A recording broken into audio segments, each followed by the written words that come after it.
Well, good morning. Tony Virtue speaking, Virtue & Partners with our regular monthly update, and I guess focusing primarily on the budget last week. We've had time to reflect, which is a good thing. Obviously, headline that there is a surplus, first time in 17 years. Probably more importantly, look behind the lines of these things. So there's two more good things that are happening. In budget papers, they're looking at $55 for iron ore. Iron ore is currently at $105. So they've definitely got a little bit of reserves there, a good bit of budgeting, where hopefully iron ore will hold up as a decent number. The other thing I'd say to you is that we've got record net migration coming into the country at the moment, which is becoming more and more self-evident, obviously causing a few problems getting places for people to live. They will be paying tax. And again, that should be positive for the budget there. Importantly, Treasury focusing that interest rates would come down from 6.5%, or interest rates, I digress, CPI to come down from 6.5% to 3.5% next year. Now, if that happens, you'd expect interest rates to fall rapidly.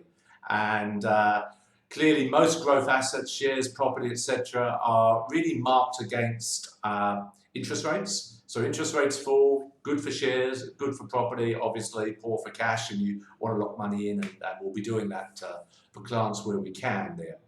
So again, that's a positive story. On the downside, the US again, we're back to the debt ceiling mid-June. This seems to happen every few years where they run out of money. There's a balloon between the Republicans and the Democrats as to releasing more funds. Inevitably, that leads to a level of volatility, and then they sort it out. So look for a little bit of jawboning over the next month, which will be frustrating, and that may or may not cause volatility on the market. Obviously, the Ukraine thing coming to a head as we speak, and we pray for a swift and positive outcome. That would be good for the markets. If it gets a bit chaotic, then obviously volatility comes in. But you can see the supply-based costs are reducing now for energy, for freight. So a lot of these one-offs are coming down. And we really need governments to hold the line with their interest rate movements, rather than just pushing too hard with this short-term CPI. You lift interest rates, you really are driving people, particularly in a union-type setting, to demand higher wages, and then that becomes a beggar-thy-neighbour type situation. So we need everyone to hold the line for possibly another 6 months, and then things should improve significantly from there. As you can see, Sydney property prices tend to go early, and that's exactly what you're seeing at the moment. Last 3 months, property prices turning themselves around and going back up again, really a precursor to interest rates dropping, and the sense that at the end of the day, owning a home yourself is probably one of the best things you can do from a financial point of view. It gives you security. It's also at this stage capital gains tax free, so it's a good thing to do. The last thing I'd say is it does look like they're going to play at superannuation above $3 million. That's probably a good problem to have. 5% of 3 million would be about 150 grand drawdown a year. So we will have a mechanism to deal with that. It's still 3 years out. They're still going to get through the next election.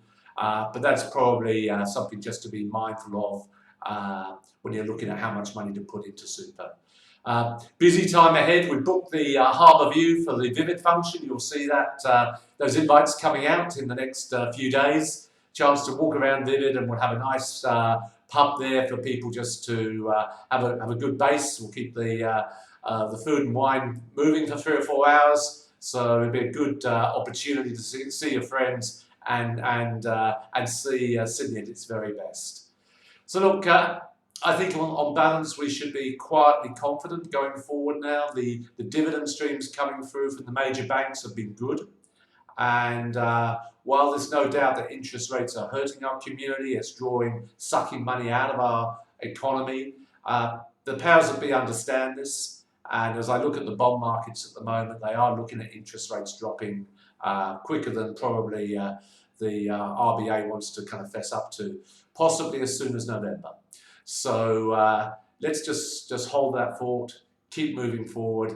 I look forward to seeing you at the function in a few weeks. Best wishes, Tony, when experience pays.